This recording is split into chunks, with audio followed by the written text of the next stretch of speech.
This episode is sponsored by Wacom, Wacom.com.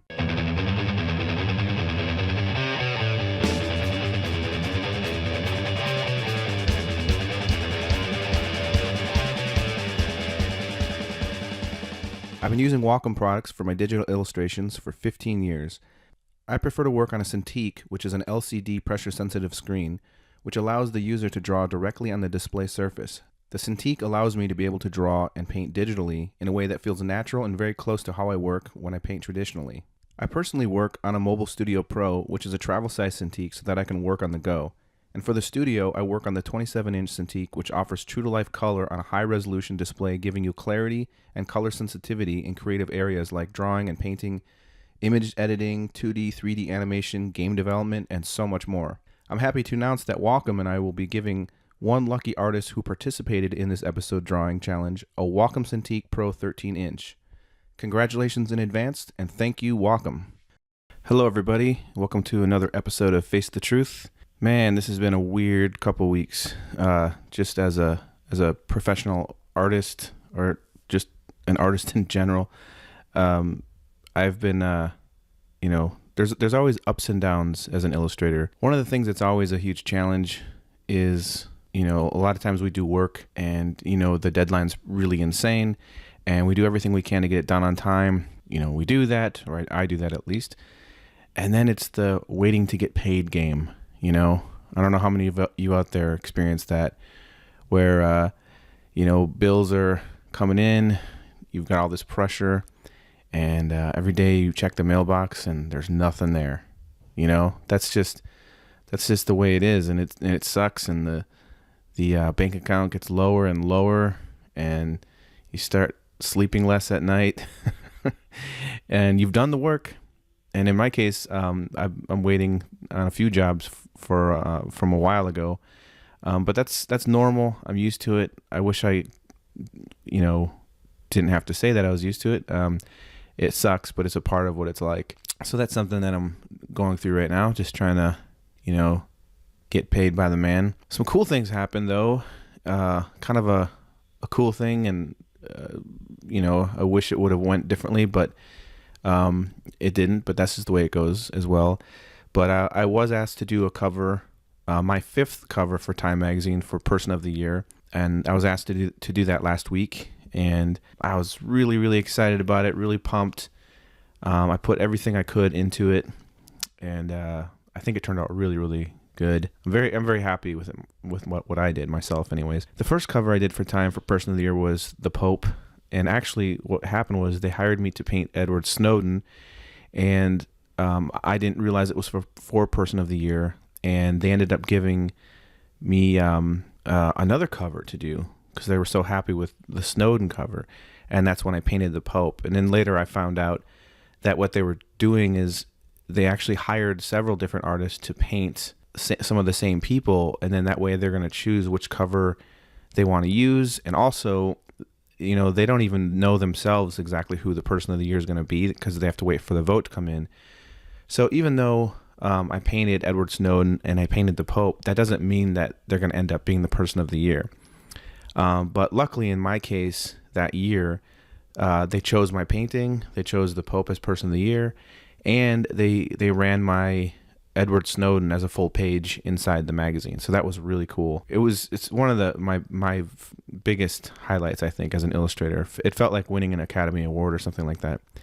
The second one I did was the Kurdish president, and I cannot remember what his name is right now. The third one I did, actually, I'm sorry, the Pope was first, then it was Snowden, or the other way around, and then it was the Kurdish president, then it was Angela Merkel. And so none of those actually made the Person of the Year, but they published them inside the magazine or online, that sort of a thing.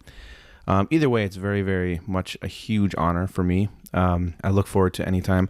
I also did a cover for them a year or so ago of Donald Trump, and it's one of my favorite covers ever that I've done, and I'm so proud of it, especially because it's a Time cover. But unfortunately, they didn't run it because the news cycle changed and something else popped up. But they've told me that they're going to use it. It's going to run at some point.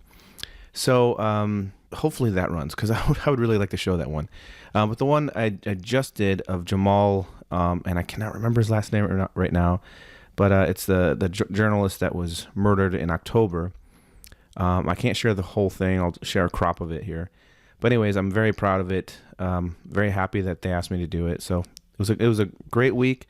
And like I said, it would have been great if it was published as the actual cover, but it's still pretty awesome nonetheless. So besides doing the Time cover, which was, a lot of work and everything, I also was asked to paint a cover for the Weekly Standard. So both covers were due at the exact same time, and I was working on them both at the same time. And it was just really crazy, really strange, and a really weird feeling, because while working on the cover for the Weekly Standard, I was informed by the art director, before anybody knew in the media and everything. He said, "I got to tell you something. This is going to be your last cover. And, it's been a real honor working with you. The magazine is shutting down next week." So that was kind of a strange thing to take in while working on the cover, because it was pretty much all I was thinking about while I was doing it. It's a weird thing working on something, knowing it's the last time, it's the last cover for them, and you're never going to be doing it again, and you might not ever work with this art director again. The Weekly Standard, conservative, right-wing magazine that I happen to work for 12 years now, they're done. They're going under. And I know a lot of people out there are probably happy about it. I personally am not, I don't really affiliate myself with the Republican Party, and I do not really consider myself a Democrat. I don't know what I'm called, actually. I'm not really a big fan of politicians on either side. They all annoy me, and I really don't have a problem working for any publication dealing with politics. I don't have a problem trashing Trump. I don't have a problem trashing Pelosi. I think they're all crazy. And if it's a topic that I don't agree with, I'm not going to do it. But the Weekly Standard, and I know, like I said, a lot of people don't agree with their policies. I also didn't agree with a lot of the things that they believe in. But the art director is hands down one of the best art directors I've ever worked with, and he's a good friend of mine. I've been working for them, like I said, for 12 years, and it was always a dream of mine to get a cover for them, because I had been following their covers and collecting their covers for years, because they were one of the only publications that used caricature and caricature illustration and paintings and stuff on almost every single cover. And they also use a lot of caricature illustration inside the magazine as well. And so I used to, collect the covers. My buddy Tom Fluharty probably has done hundreds of covers for them. Gary Locke, who's done tons of them, James Bennett, C.F. Payne, Roberto Prada, Herman Mejia did one cover that was a sculpture cover at one point. Just a lot of artists that I really look up to. And so when I remember the first time I got a cover, I never had worked for them before, and the first thing they gave me was a cover. And I also did a spot illustration as well. And it was a really big deal for me personally, just because to be able to see my work on the same cover as all these other artists that I looked up to and admired for so many years, it meant a lot. And the cool thing is the Weekly Standard kind of helped me become a better artist, because they started giving me spot illustrations every single week, and the deadlines are 1 to 2 days. And so I had to learn really quick how to illustrate and caricature a person, put them in a certain situation, and make it look really good. And I only have a certain amount of time. And there's a lot of bad drawings I did. There's a lot of them, but there's also a lot of good ones. And it just really, kind of like through the pressure of that whole way of working, kind of helped me develop and become a much better artist. It helped my taste and my aesthetics and my choices that I'm going to make. So I really appreciate the many years of work. They paid well. They pay on time. They were very respectful. There were times where I would just get a check in the mail, and I didn't understand why I just got a check in the mail, and I would call the art director, and he's like, "Oh, we used one of your images again, and so we're paying you again for it." And that never happens, and I wouldn't have even known they did that, So they were really, really generous. And like I said, politics aside, I don't really agree with most of that stuff, but as people, they were really great. I did 28 covers for them, and I at least 100 or more spot illustrations. So thank you so much for all the great years of work help me pay my rent and feed my children. So I really appreciate it quite a bit. So anyways, enough about that. I want to introduce everybody to my next guest, which is Nasrin Sheykhi. She's from Iran, and she is an insanely talented, intelligent, amazing caricature artist. She's also a cartoonist.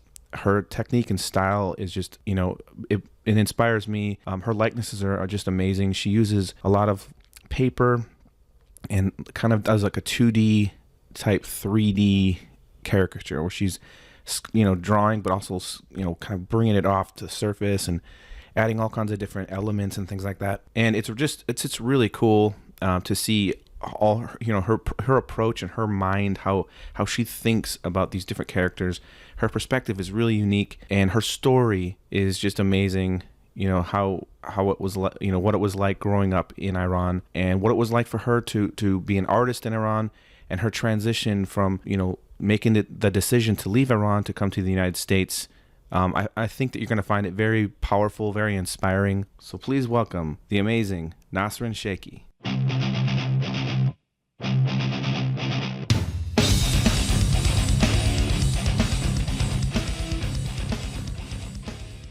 Okay. So Nasrin, welcome to the podcast. This is going to be awesome. I know you for a few years now. I'm very familiar with your artwork, and I want to talk about that. I want to get into your art and your process and that sort of a thing. But what I'm really interested in is the fact that you have come from Iran and that you have accomplished what you have. I'm very interested in that, and I would love to know a little bit about your past. I know you've got, your parents have some expectations for you being a doctor or these different things. I know that your brother is a basketball player, right? Which I never would have expected, just because that seems like such an American sport. So it's for me, it's interesting as an American learning these things about Iran and from your perspective. And what I was hoping you could do to the listeners here, or for the listeners, is just kind of talk a little bit about, if you don't even mind going back to when you were younger, when you first started getting into art, and how you began that, and what it was like there doing that, getting into the art. First of all, it's my pleasure that I can be your guest at your podcast. And always I was following your artwork, and I was one of your fan. And today it's my honor that I can talk about my art, and I can respond to your question. I was born in Iran, and I raised in Iran, and here when I get to United States, I don't know why, like maybe 90% of American people have thought about that Iran is like Saudi Arabia, or Iran is like a desert, or they thought that. Did they think you lived in a cave? They thought that. When I said about hijab, or when I was talking about that scarf, they thought that Iranian women wearing something like Arabic people, that you can just see their eyes, but it's not like that in Iran. That is completely different. And Iran is a beautiful country, and Iran has very valuable history. I like that land, actually. I like that history. And you can see different cultures in Iran. But when I get here, I knew that this government introduced Iran by wrong way, unfortunately, because I don't have any idea. It's very bad that everywhere I can see that people talk something different. They have different ideas about Iran, which is completely wrong. And when I wanted to get to United States, I knew a lot about United States. And Iranian people knew a lot about presidents, about different states of United States, but here they didn't have any ideas. And it's not their fault, because my new government, introduced Iran like that, or they didn't like to introduce Iran for what it really is, because for example, 40 years ago, Iran was like modern country, and it was about everything. It was equal as United States, and people, you could see rock music, you could see any sport in Iran, you could have everything was on advance and good. And after a revolution, we could see like Islamic revolution in Iran. And after revolution, right away we had 7 years war with Iraq, and so people couldn't fix it. Even they didn't like that new government, they couldn't fix it because it was war. They were trying to save their life, just that. And after that, and in that time, a lot Iranian immigrated to United States, a lot Iranian immigrated to another countries. We had maximum immigration after revolution, because most of them, they didn't like new regime.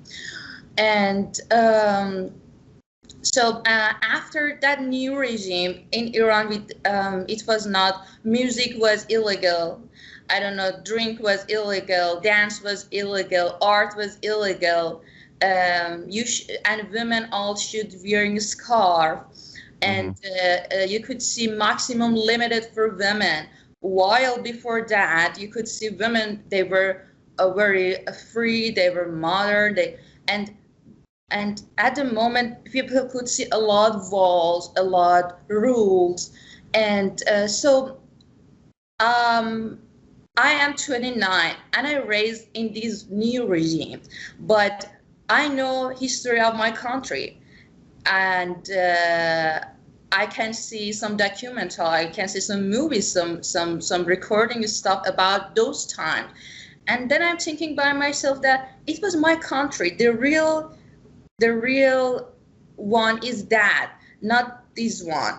And this new regime was trying to mix politics with religious, and it was something that could, I think that it was something that could ruin everything, even religious, if it had existed before time and it was like normal. Some people like it to be religious, some of them they didn't like, but the way that they mixed politics with religious, I think they ruin everything.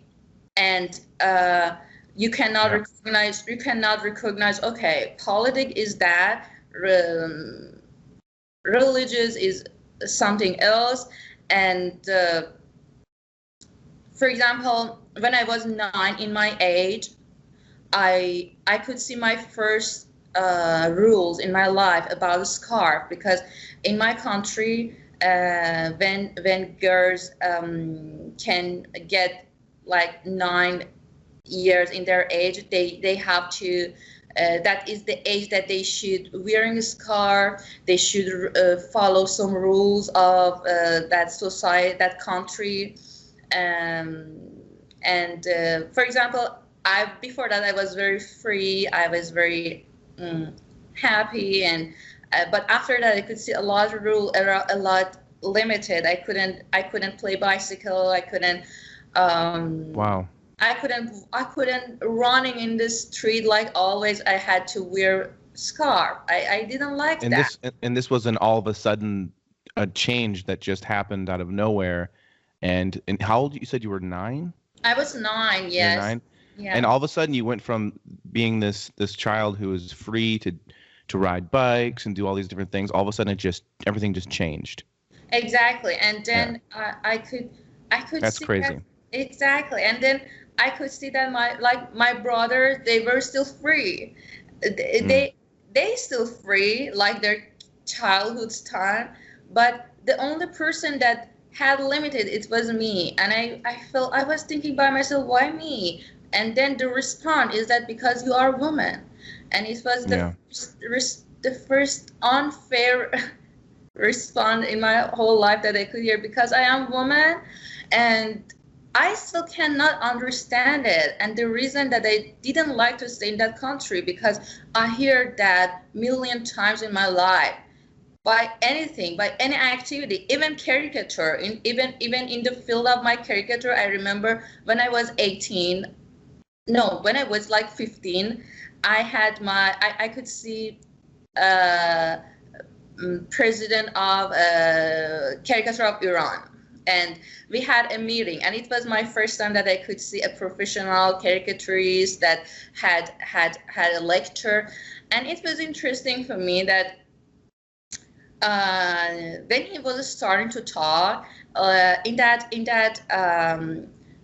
meeting, 50% was women and 50% men, and he said that basically caricature is an art for men, and women doesn't have any exist in this art. I was thinking by myself, art is the only thing that doesn't know sex, doesn't know man or woman. Art is art. And you've definitely proved them wrong, by the way. Big time. They still doesn't like to see me as an active caricaturist, and in those festivals always I could win the first award, and all of them they were men, and they hated me. And that president didn't like to introduce me. He didn't even say congrats when I could win award, like international award, something like that. And I could understand why, and I didn't care, because I knew that is their problem. That's not my problem. They have small brain, and they are not enough adult. They couldn't even think a little bit about human being, and that is completely wrong. That's wrong. By the base is wrong. And I believed to my art. I believed to my way, and because when I was a kid, when I was a child, I couldn't talk until 3 years of my age, and but before that I started drawing. I started painting, and after painting I could talk. At first I could talk by visual words, and then I could talk by conversation words, and it means that art is in my personality, is part of my personality, is in my blood, and I cannot call that. I don't know what can I call that, because that could make something to me that I could talk, and I still working. And then when they start to say that okay, caricature is for men, not women, I said that they are really crazy, and I didn't. I said because my art was the only thing that in this world that I believed in that, and I knew that is true, but they were not true. And I prefer to send my artworks to foreign country like China, like South America, and those countries introduced me to Iran. And as usual, your country introduced you to another country, and you're going step by step. But I sent my artworks to those countries, and then they said congrats to manager of caricature of Iran, and they said that, and he couldn't stop to and then he could say, okay, she's caricaturist. And it was very hard to him it was very difficult for him to believe that I am a caricaturist woman, and I'm working, and I have my own style, and I don't need them. And no, you don't. And you know what's amazing to me about all this too is I have so much respect for you, because that is not an easy thing. I mean, that's like an uphill battle beyond what most Americans can understand. But the thing that I really respect is not only are you a brilliant caricature artist, but you're brutal. you're like to say that, to put someone in a place where like, oh, you can't do this because you're a woman, you can't do this. Not only do you do it, but you do it way better than most men I know. I mean, you take it to a completely different place. You know, your work is, you know, instantly recognizable. You can recognize who the person is, but a lot of times, and I don't mean this in a mean way. This is just my honest perspective. A lot of the imagery is so brutal and rough, and like, you know, because you're mixing mediums. You know, the paper type of, like, kind of like a mix of 2D with 3D, but there's always like this. It's almost like a blah, you know, like an expression in there, and it's powerful. It's really, really awesome. I want to go back just a little bit about this whole thing with you and Iran and the change that you experienced when you were 9 years old. This is when the government started being controlled more by religion. Is that correct? Like it started influencing the government a lot more. You know what? Yes, I was just exactly. confused if Yes, okay. like that is the rule of my country. For example, if I was walking in the street and I was 9 or 10 in my age and I didn't have a scarf, they said to my parents she should wear a scarf, or they start to punish, or you know, that is, and I didn't know what should I do that, and I didn't like my look when I was wearing a scarf. What was your so what's your family like? Like, how did they react to this? Were they okay with it, or was it sort of like, hey, we just have to do this? I mean, my family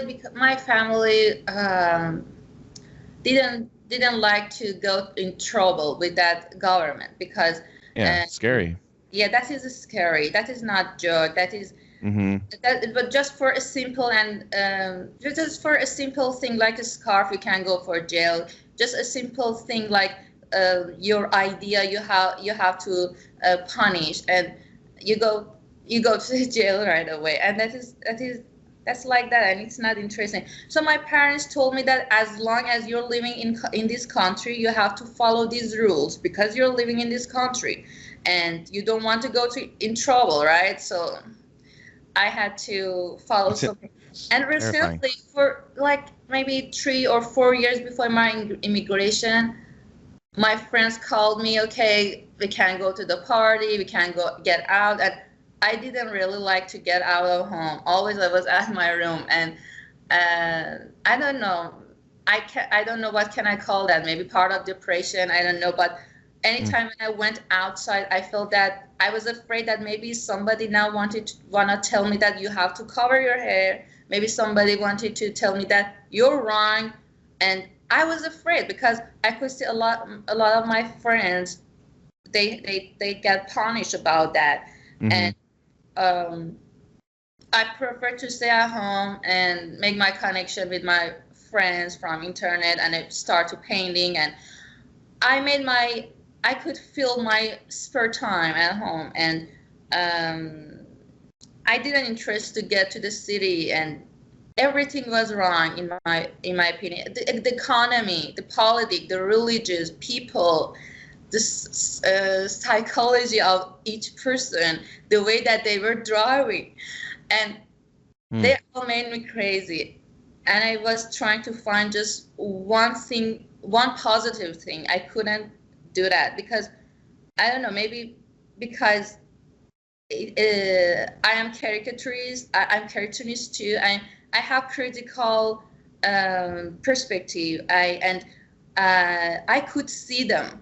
Maybe people didn't care, but I could see all details, and I could see that all these things are wrong, and this should be fixed. This should be fixed. It will take a lot of time, and maybe it won't fix ever. So I have to fix my situation. I have to move my situation and go somewhere else, at least to be myself. At least when I'm talking about my ideas, nobody start to punish me, and or, like that. Well, it's interesting. One thing that I think people will be interested in hearing this. A lot of people don't understand because they haven't experienced this sort of a thing. But, it's my personal opinion that religion doesn't belong in in politics. It doesn't belong in government. It doesn't belong in schools, unless you choose to put them in a specific school. You know, children in a school of religion. Yeah. You know, like a Catholic school or whatever. That's, you know, whatever. But it becomes dangerous when religion starts to control a government and things like that, because, you know, a religion already in itself is a bunch of people that all agree in this group to believe a certain thing that to other people might be so fantastic they can't believe that you think that, you know, a bunch of white horses are going to come flying through the sky one day with lightning bolts and things like that. Like, some of us think that's absolutely crazy, but to think that your group thinks it's okay and you're going to control everything, that's wackadoo to me. Totally crazy, you know, and it can be very scary. And, you know, like with right now in America, the fact that Trump's president, Trump's not religious. He pretends to be. He's a liar. But what's scary about the current Trump administration to me is that he's getting that, you know, that right wing super religious following. And he'll say the right things, you know, to get certain things passed and all that. And that's scary. That's using the religion to get people on your side in your political, you know, your political schemes or what your agenda is. So where you're coming from is a way more extreme version of that with so much oppression. But I also understand that, like, what's curious is you came over to my house, we had dinner and we talked about a lot of things, and it was a really nice time. You talked about your brother who plays basketball, and you have another brother as well too, right? Two brothers? I have three brothers, Yeah. and both of them are engineering, and Engineering, yeah. and the last one is studying engineering too, but he's working basketball by a professional way, and he loves that. That's amazing. Yeah, when he was 12 in his age, he was starting to play basketball. Also, I was playing basketball when I was in school. I mean, that the field of sport that in school I could choose that sport too. But you know what, Jason? Maybe people think that in Iran we shouldn't. I could hear from American people here that, how do you know about Christmas? How do you know about basketball? How do you know about history of United States? How? But that is very simple. That is media, TV, just TV Excuse me. and internet. That can be enough to say everything. And media, social media, made this world like small village, and communication about all different cultures, all different languages. Well, I think though, in the United States, you know, a lot of our media will portray places like Iran as you know, people that live in a desert and their houses are made out of clay, you know. So, but I mean, what I think is, I mean, here's the thing. If you're into art, you have to understand the fact that some of the most amazing and beautiful artwork comes from ancient Persia and all that, and like there's a lot of history, a lot of beautiful artwork, and you know, so I think it's not that shocking to me that you were interested in art. What blows my mind is the oppression or the challenge that you had to face.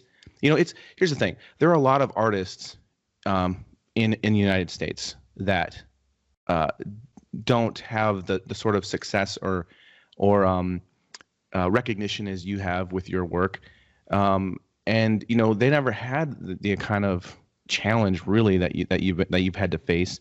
I mean, you were telling me before, one of your friends was arrested and is going to spend, you said, like 20 years in prison or something like that for doing caricature.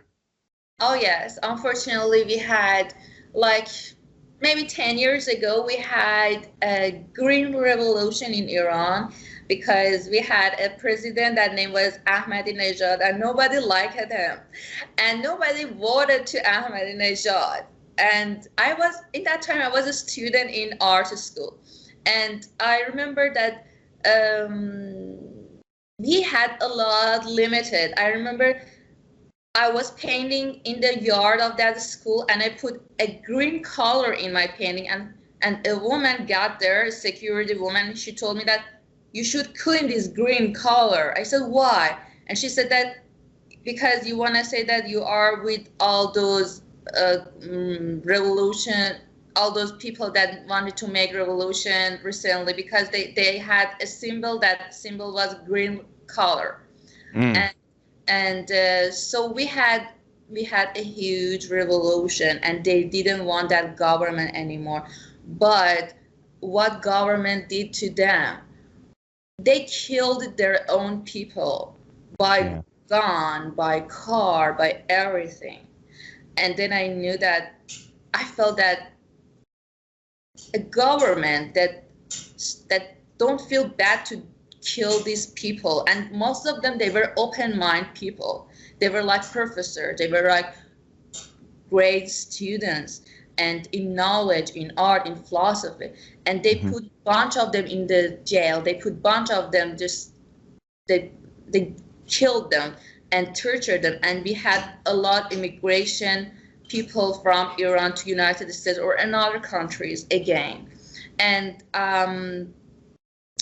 in that time, I remember it was a woman like 22 years in her age, and she painted a caricature of voting time, that election time in Iran, and it was not something rude or very bad. It was like Francisco Goya, like Goya paintings that make a lot of exaggeration, and it was expressionist painting. Maybe I have to say that. And they put her in the jail for like, I don't know, 12 years or 20 years, and she was very young, she was very talented, but they put her in the jail, and it was scary, and all my friends told me that, careful, you're cartoonist, you should be careful. This government, these guys who are in the top, in that level as manager and government, they don't know anything. They are really animal. And so she's still in the jail, and after that, if she gets out of that jail, she cannot get out of this country. So she can't ever leave Iran after. Yeah, she cannot really leave. And after 12 years or after 20 years, you want to say what after that jail? All your feelings, all your young and passionate times in the jail. And unfortunately, we have a lot of story like that. And that's terrible. I mean, it's insane. Terrible. That's not good. And it's really sad. I mean, but it's you know, to me, when it comes to you, it's a real testament to your passion that you. I mean, you had to probably, you know, I imagine had to keep your head down a little bit, try to blend in, and you know, just you know, you can't really stop being an artist, you know, and so it's just amazing to me that you stuck with it and you went with it. Your family, you know, they wanted you to be a doctor or something like that, but they still support you with your art, right? Do they talk to you? Are they proud of you and what you're doing? Do they understand it, or is it kind of like, oh, she's the crazy one, you know? Do they think that you're a little cuckoo? Yes, I am. They think that I'm a little cuckoo or I'm crazy. Yeah. You know what? I'm in that situation that government didn't like my exist as a woman, and I could see when they made a law limited for me, it means that my exist was wrong there because I'm a woman, and it was rude, it was unpolite, it was not fair. And in family, they like it. My family are a traditional family. They are not religious, but traditional. But unfortunately, politic, tradition, I don't know, culture, everything mixed together in Iran. And sometimes you cannot recognize that. Okay, so I said to my family, you're not religious. Why you ask me to do that? You don't even believe it. But they couldn't even know. You know, it's mixed with the tradition recently. Everything messed up. Yes. And so they like it. They likened me to go to starting to being doctor, like dentist, and but I love to be artist, and I was already I was painting, I was looking for to find myself better, and I asked them that I would love to get to the art, and I said please let me go to being art, to go to the art school. And I was very happy when I could get to the art school. And but most of times I was trying to support my university, and I mean that some fees that you have to pay for studying. And most of the times I was teaching when I was a student. I was teaching by person to my friends or some students in the college. I could sell some of my paintings in university, and after homework I remember some customer got there, and it was my homework, it was my painting homeworks, and after that I could sell them. And I was trying to send my artworks to festivals, and most of the time I could get some money about those awards that I could win, and so I could support myself most of the times like that. And I didn't like to change my field. I was sure that I am artist. Even if I wanted to born again in this world, I was sure that I want to be artist. And they didn't like my way. They was thinking that a genius person should be engineering or doctor, and people who are artists, they are not smart, and something like that. It was their idea, and always they told me that you're not enough smart, blah blah, and like that, and it was not interesting. So after a while I decided to immigration to get here, and I told them that I want to go to United States, and they told me that we don't support you, and we prefer you stay here and get married like all traditional women. My mother most of the time said that I would like to that you will be like another girls in this country, like another girls in family, like that. And you are very different. I don't know how can I handle you. I don't know what can I do with you. And I said that I got my decision. I want to go. And she said that, okay, you can go, but I don't support you. And you don't get any, you cannot count on our support, but because I prefer you stay here.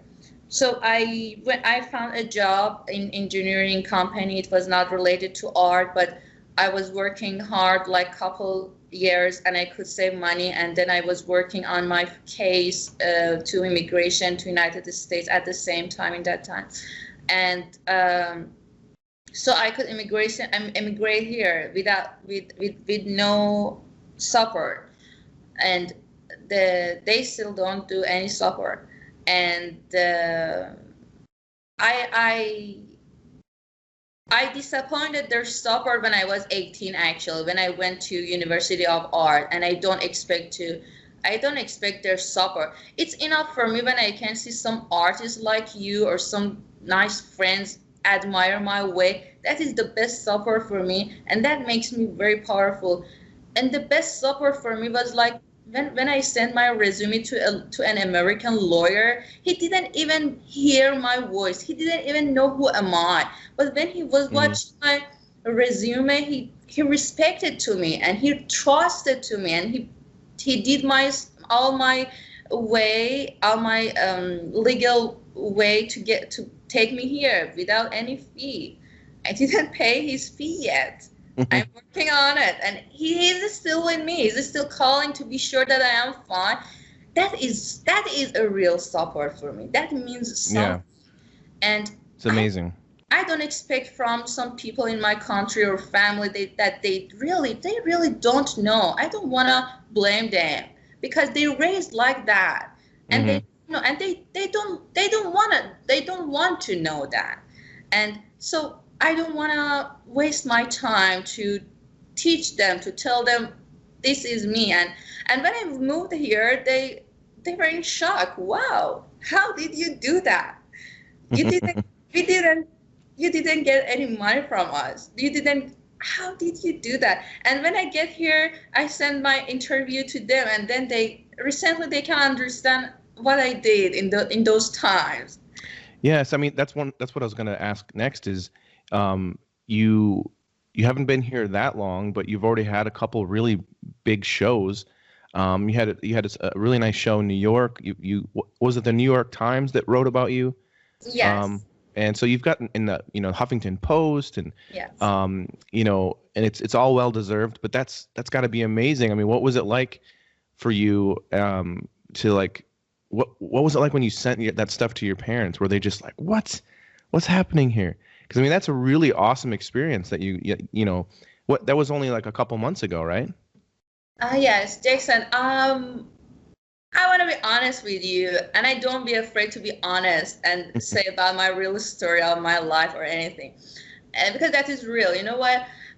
All my friends proud of me. Even some people that they didn't know me send me email, and they proud of me and proud of my way, my artwork. And then I sent that to my mother, and my mom. The first thing that she told me, why did you wear like that? Why didn't you cover your hair? Why didn't you? I said, oh my God, I didn't expect to hear that from you. I don't expect to get help from you about like financial help. I just expected from you to just a little bit proud of me. Yeah. Well, that's important, Not just repeat about, she said that she didn't think about that, what I did. She was just said that, why didn't you wear your scarf? Why didn't you follow the rule of this country? She didn't even believe to that, and I don't know why she said that. And I knew that she doesn't proud. Even if she proud, she didn't say that to me. My dad like her dad, and always most of times when I'm talking with him, he say that I'm proud of you, and I like your way, and keep going, and like that. That's good. Yes. I got a really funny kind of story to tell you. I can sort of relate a little bit to that. So as you know, I was married before, and it wasn't the most supportive marriage as far as my artwork and that sort of thing. It happens, whatever. But it was like 2008. I went to the caricature convention that you just went to, and I was a guest speaker, but I also decided to compete. And once I decided to compete, I was like, I'm really going to compete. I am not going to just do a couple pieces. I worked my ass off. I don't know how many pieces I did, maybe 8 or 10 pieces. I was doing oil paintings, acrylic, charcoal drawings, pencil drawings. I did, I think, 1 or 2 digital drawings. And I was just like, I'm putting everything in. I worked so hard. And people don't understand how hard it is. There's so many amazing artists from all over the world. Amazing artists from Japan, Germany, Europe, everywhere. I mean, people come from Africa. I mean, it's incredible. People from all over the world. And it's like a marathon. You work all day and all night. There was nights where I didn't sleep, and then when it came to the award ceremony, and I was like, I was blown away. I won almost every single category, and then they gave out the gold nosy thing, and I won that. And I was like, I couldn't believe it was. I've never won anything in my life before that, and it was one of the greatest not opportunities, but greatest moments of my life. It meant so much to me. I was so overwhelmed. The fact that all these artists voted for my work and everything, it was like, wow. I just felt so much love and appreciation. I was so excited. I wanted to call my now ex-wife and let her know. And I called her, and she's like, hello, and I'm like, hey, just wanted to let you know. I did pretty good during the competition. She's like, oh, how'd it go? And I said I won. And then she's like, what did you win? And I said, everything. And she was like, Jason, how could you? Like, in a way that was, it was weird. It was almost like condescending in a way, because I she knew that I was good, and it was almost like nobody else had a chance, so how could you do that to them? Like, that was kind of a jerk thing for you to do that. And Yeah. it was ridiculous, because there's so many artists there that are insanely incredible. It wasn't easy at all. And then so I got off the phone with her, and I was very disappointed, and I was like, man, well, that didn't, I just wanted someone in my life to be proud of me, you know what I mean? Right. So I'm like, okay, I'm going to call my dad. So I called my dad, because he knew I was going to do this. And my dad answers the phone. He's like, hey, bud, what's up? And I was like, hey, I'm at the caricature convention. He's like, oh, yeah, how's it going? I go, well, I won. And he's like, you won what? I go, I won everything. And then he goes, yeah, I knew you would. And so it was like another thing, like, it wasn't a big deal for anybody except for me at that moment. And it was like, and it was just kind of a funny thing where I'm like, man, I got to go hang out with the rest of the people here, because, they appreciate me. Yes, And exactly. so that's exactly, it's one of those things where, like, all right, you know what? Forget you guys. This is a cool moment for me. I'm going to go have a good time now. Yeah. So I can definitely understand that. Yeah. Okay, so I have a question, just regarding your style and because you don't have like one particular style. You do a lot of ink work. You do a lot of paper type work where you're just, I mean, it's kind of hard to explain unless you look at it. But what I'm really curious about is where did this come from? Like, what was your inspiration? I mean, do you have, like, is there a bunch of artists that you kind of pull these ideas from, or is this just you're just exploring and just seeing what you can do with different mediums, and just, I don't know, I'm just really curious how you came to this technique and this look that you have with character, and also, if you don't mind talking about just caricature in general. I'd be interesting to learn your perspective of when you look at somebody. Where do you start? Like, what's the approach there? Um,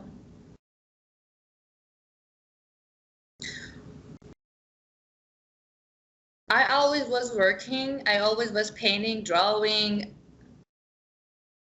and always when I could talk. I mean that when I was 3 years in my age until now, I was always painting and drawing and searching about art. But like maybe 12 years ago, after experiencing a lot of medias like color pencil, like oil color, watercolor, collage, everything. Um, I remember I was a student of painting. I was studying painting, and then I decided. Before that, I was working caricature too, but very classic exaggeration. And but after a while, I felt that I need to create my own style.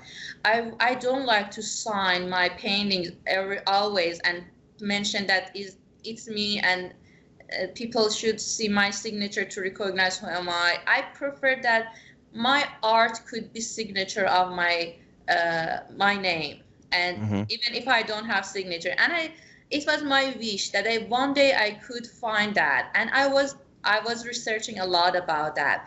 I was reading again art histories. I was reading about philosophy in art. I was reading about and I was thinking, why art? Why am I working art? And I was thinking, I was asking a lot question to myself, because I wanted to create my own personal art stuff.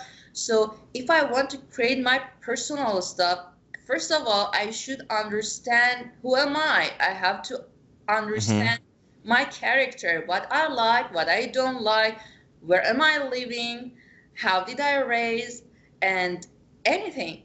So I explored my character, and then I thought and for a while I didn't even think about art. I was thinking about my character. Who am I? Why am I living here? Who are these people, this traditional, this religious, this culture, everything? And then I could see that I want to find myself. But when I was reviewing my history, I could see that after 5 years in my age, after 5, it was not me. This person was somebody that injected from some rules, from society, from government, from school, from family. They injected a lot rules to my brain and mind and my character. Is that really me? And I felt that it's not me. So I have to find my personality, and my personality was that kid when she was 5 years, and I didn't feel any difference between girls and boys and me and my brothers. In that time, I was free. I was happy. I couldn't even read any book. I didn't know any rules, and I didn't follow any rules too. I did everything I want. I was really happy. I was happy for what I am, for what I'm doing. I never blamed myself for some stuff that maybe sometimes recently I broke some rules of society and I blame myself. But in that time I never blamed myself, because nobody expected that I do something right, because it was a real and pure personality of me. And I was inspired from my childhoods for my new art style, and I admire all artists that they are like primitive or primitive artists, like African art, like Indian art, like those people that they were very, very pure and they didn't have very honest. Very honest. And sometimes in my painting, sometimes I start to paint with my left hand, because even nobody can control. The concept is that I can't even control my left hand. My brain cannot control this left hand when I'm drawing. I know I'm trying to draw straight lines with my left hand, but it cannot be. So I don't want to control it. I want to just let it go. And my professor in my school, they told me, you are crazy that you don't want to stay being painter, because you are a great painter. You can painting hyper realistic. You can paint exactly like that model. You can understand colors. Why don't you stay painter? You can be very sexy painter. And I quit all of them. I said to myself that just imagine you don't know anything. I put everything away, my knowledge about painting, about drawing, about art history. I said to myself, just imagine that you don't know anything, who you are really. Just be free and enjoy about your painting. When I'm painting, I really enjoy about it.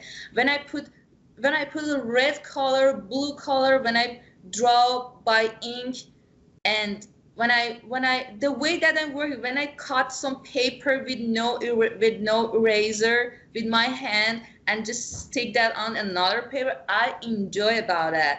In that time, I feel that I'm alive in this world. I'm living. I'm alive.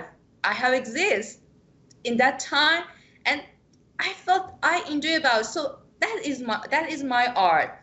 And in that time, I remember like 12 years ago. For like a year, I was creating all these styles from some famous portrait, like politic, like movie star, like music, and then I made my collection, and then I sent some of my artworks to some Iranian festival, and they reject my artworks, and they said that you cannot call that caricature. We cannot call that art. Something happened by chance, maybe. And then when I could see their behavior, also they knew that I'm a woman, and they didn't care. Then I sent my artwork to some festival. Like I remember when I sent my work to China festival, I could get the biggest yes, the first award of international festival in China, and it was about Mahatma Gandhi that I broke the frame, and always in the frame we can see always I could see all painter painting their portrait or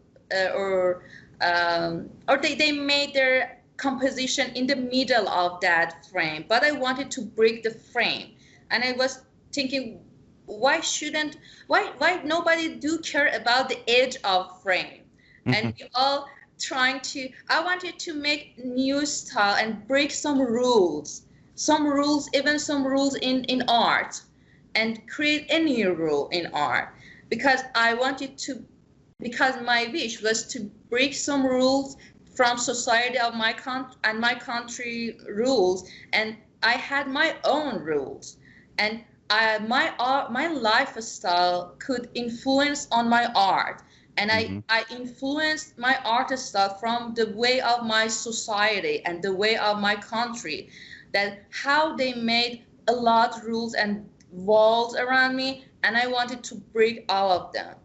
And in my art I did the same, and I could see freedom, a real freedom that I expected in my art, but then I couldn't see a real freedom in real life, so I decided to move from that country to see more. Well, that's one of the things I love about your work is that it's like I love that Amy Winehouse piece. That's one of my favorites. It's just you captured that there, you can see, you can feel the pain in that person. You also captured the humor in the way that she looks. You know, I've always thought she kind of looks like a horse, like the way you got the mouth just like coming out, and you got that Marlboro pack of cigarettes in there and different things. The Mick Jagger, Keith Richards, different pieces you've done where it's like just the textures and everything. It's just there's something so amazing to me about your approach, and I just your caricature work's awesome. One of the things that I love about you too is that you know, a lot of us caricature artists and illustrators that have to draw Donald Trump for certain things. You know, for me, like I try to make him look. I mean, I try to capture his feeling, the feeling of him. It depends on what publication I'm working for. Excuse me. Some don't want too much exaggeration, but some don't mind if you exaggerate more. And I always see him as sort of big and blobby and just, you know, kind of frumpy, and there's so much shape that you can push with his face, and you know, of course, his hair is just insane. His body language, his expressions, you know, and like, you know, so there's so much fun to be had with this character of Donald Trump. But what I love about what you did is your piece that you did of him is you made him so teeny, like he doesn't matter at all, and you put him in this giant frame around, just like, no, you're nothing, man. You're just this little teeny thing, and the frame. I think if I remember correctly, you explained it that the frame represents, you know, this what he's supposed to be filling this giant thing, but he's not really filling it. He's kind of like this just little itty bitty guy. With his little bitty hands, and I just think it's to me, your perspective from where you come from, and your just your take on Trump and everything. It's just the funniest thing to me. I think it's such a brilliant piece. I'll share it with everybody on here that's watching instead of listening. But if you haven't seen it, you definitely need to look up her work, and you need to look for that Trump, because it's really funny. And that's all. Is that paper? Like what did you use for that piece? I still should talk about Trump again. It has a story, and when I moved to Philadelphia, I went to art store to buy some some art material to create some. I had some sketching about some rock stars like Amy Winehouse, Keith Richards, or James Joplin, and then by accident I could see very tiny canvas. It was 2 inches by. Oh, that's right. And little canvas. yeah, very little canvas. I could see that's so cute canvas. I said that I have to do something with that. I was just standing for a while and just was watching that, and I was thinking that what should I do with that? And then the first idea that popped from my head was like that. I would like it to. I bought a lot of giant canvases, and I said, okay, I want to make caricature about biggest character in the world, in the smallest caricature in the world. I want to create the smallest caricature in the world from biggest personalities in the world. And I thought about that political character can be very good idea, because political people like presidents, not just United States, every president everywhere, they are from all this. They all are some people from like us from this society, and who made their name very big, very huge and big, and a lot advertising or propaganda or something like that. That is, people made them like that. People beat their advertising with the way that they were talking about. They well, with Trump, I mean, he's on a different platform because that guy puts his name on everything, on buildings and helicopters and boats and whatever else. So I mean, he's like the extreme of that. He's the ultimate, like, just put my name over there. Okay, put my name over there, everywhere. Trump. You having some coffee? It's Trump coffee. Okay, Trump coffee. Oh, that's hilarious. It's like every single time, that he does anything, it's just like, I don't even know how to explain. It's like food for the starving caricature artist. Like, yes, give us more. Give us some more of your amazing craziness. It's just, wow, but yeah. You know what I want to do, because we've been going for a little bit here. I asked my fans online, on the Instagrams and the Facebooks and all that kind of stuff, nice. If they would do drawings of you. Okay. And so I sent them to you already. Do you want to open them up and we'll kind of look at their drawings? You can kind of talk about, you can just be honest and talk about them, like what you think. The first one is by Don Lee. And so the first email should have the first 5 on there. If you want to just one at a time. Yeah, I see that. Okay. Don Lee. Ah, interesting. I like that people can make my caricature, and recently I could get a lot of stuff like that. It's nice, very simple. And it almost has an Amy Winehouse hairdo there. Oh yeah, you're right. A little bit like kind of Winehouse hair.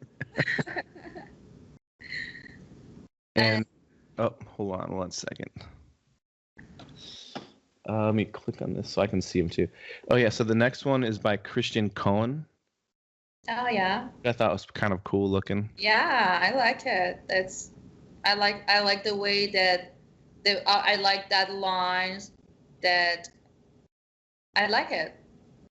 Yeah, it's interesting. Yeah, it's very nice technique.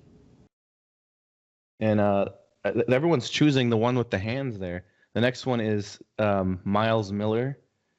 It's more of looks like a sketch in a sketchbook or something like that. Miles Miller. Yeah. Okay.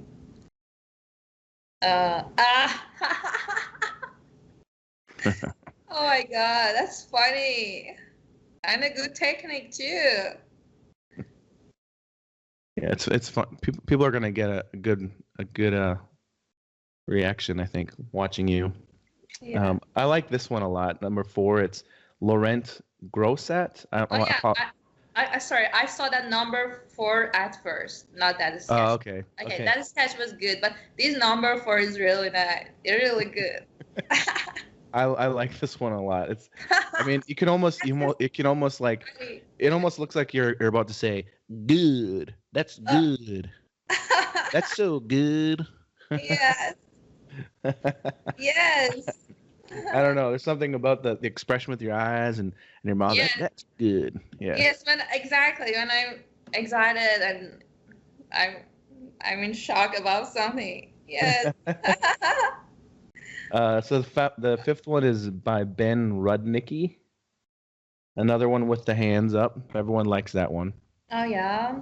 Uh, okay, let me see. Nice. That's good. They are good, and I'm so glad that they spend their time to make caricature of my portrait, and I appreciate all of them. And Pretty cool, right? yes, pretty cool. I'm happy about it. I Yeah. appreciate them.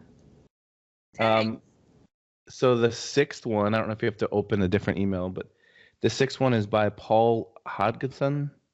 I don't know if I'm saying that right, but I'm trying, Paul. Um, yeah, Oh, I think this one, it looks like maybe this one is done with markers, I think. And I think he might be the one that has the question. Let me just look real quick. okay. Um, I think his, yeah, this is so his question for you was, I have a limited color range of markers, especially when matching skin tones. I'm working with what I've got and letting my marker range dictate what colors I can use. Is that a poor way of creating a drawing?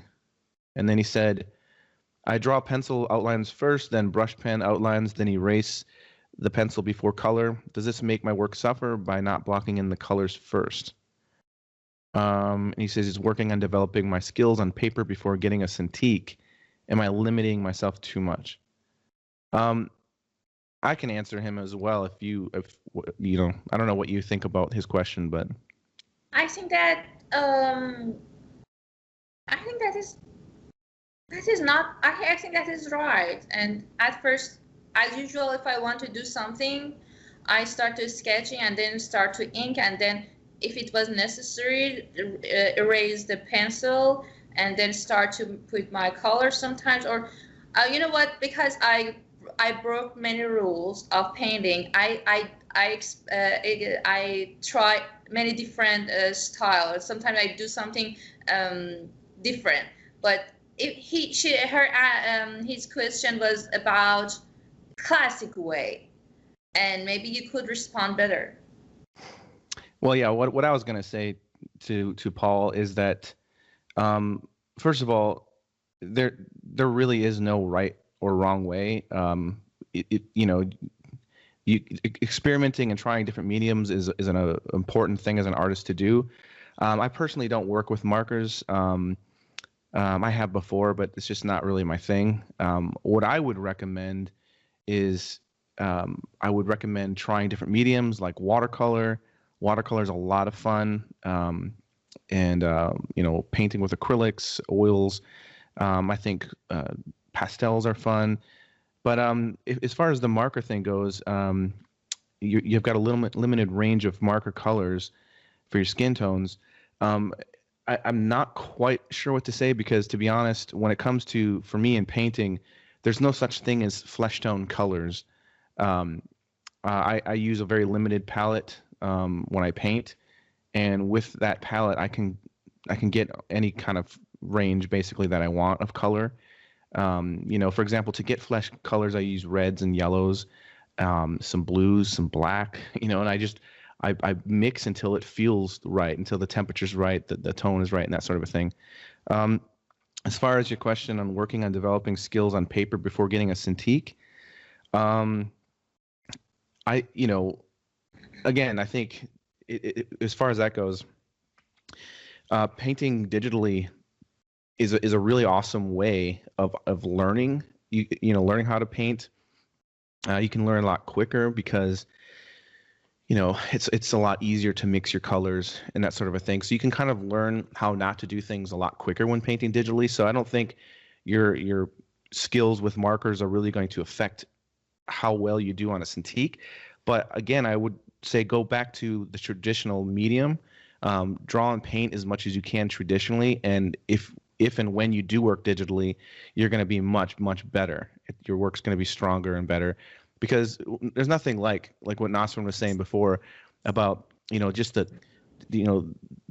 sound of the paper tearing and putting it in on the piece of paper and gluing it, and the pencil dust and the charcoal and all that. Just getting your hands in there and creating art.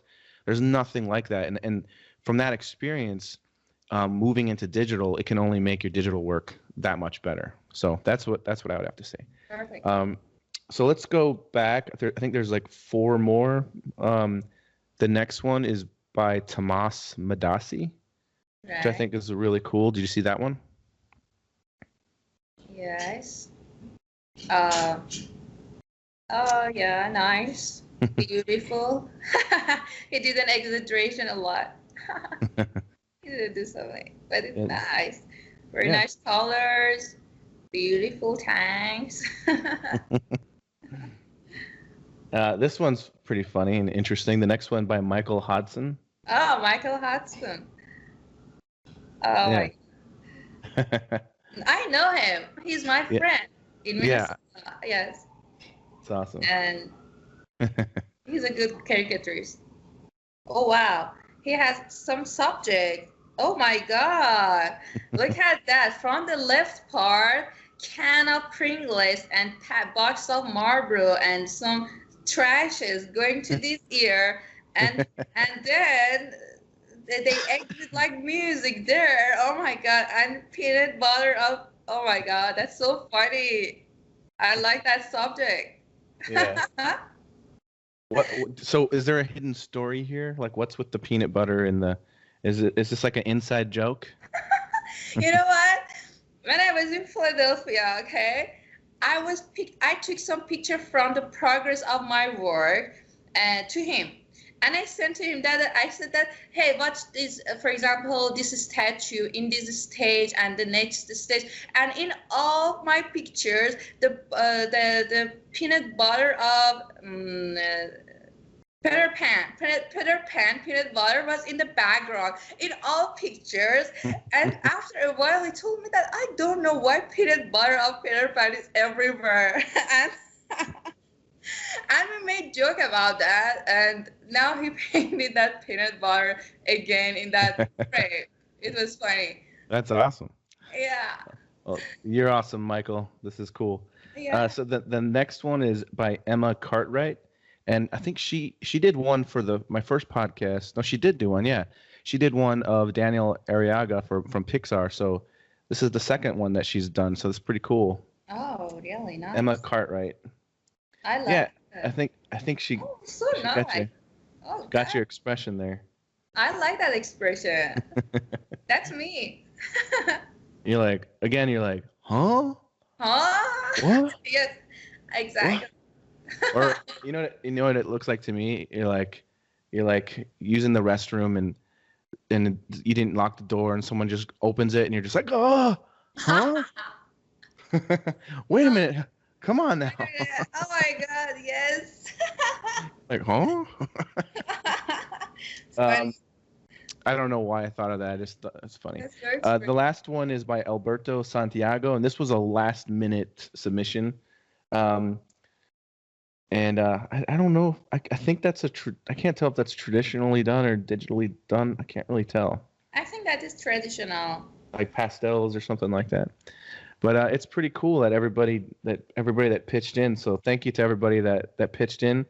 And just so everyone knows, I am currently working out a deal with Wacom concerning my podcast, and so there might be some prizes for some people, which is going to be really cool, but I can't announce that what it is yet, but it's going to be soon. So before we end this, there was something I wanted to ask you about. Can I turn the light on because here? Yes, it's getting dark in there. It was light at first, and now it got dark. Yeah, I was wondering. I was watching it get darker and darker. So one last thing before we go, I just wanted to know, if you had anything that you wanted to promote or talk about what you have coming up or what you've been doing, and just let people know where they can find you and that sort of a thing. My recommend to some artists maybe is that the way that I found from my art, I was trying to explore my personal art style, but I could find my personality better, and it was like a researching about my character and who am I and what I like and what I don't like. And I thought that the best thing that I could get from art and life is that life is short, and do what you like, and do any painting that you like. Don't care that somebody want to say that is good or bad. If you think as much as you're thinking that is good and you feel nice, so be sure that is good. And that is not just about art, about life too. If you choose a way in your life and you feel good and you trust that way, even if society say that is wrong maybe, but if you like that, do it. And yeah, I agree. Yeah, that's not just about art, about life, and art and life mixed together. And just and some artists, they don't like to, they some people, they love to be artists, but they don't, when they painting, they feel that is like a torture and homework. And so if they don't like to do that, they should not do that. They should do something else. Maybe they would like to go to gym, maybe they would like to walking or singing or play music. So they have to find what they really like and what they really enjoy about. Yeah, I agree. Do you have anything coming up soon, like that you're doing, like any shows or any projects that you're working on? Now I'm working on a new art project, and I'm going to move. I'm going to my place gonna move to another area, and I'm going to create new paintings, and so I will share them with you. Awesome. And everyone can find Nasrin on Instagram. It's just her name, Nasrin Sheykhi. Am I saying it right? Sheykhi? Nasrin Sheykhi art. Shaky. Okay. Yes. So check her out on Instagram. She's on Facebook and everything. Thank you so much for hanging out and talking. This has been a really, I think, informative conversation. I think a lot of people are really going to find it interesting. Your work is amazing. Thanks. You're amazing. And we're going to have to talk again soon. This was a lot of fun. So thank you so much for doing this, and we'll talk soon. Sure. Thank you.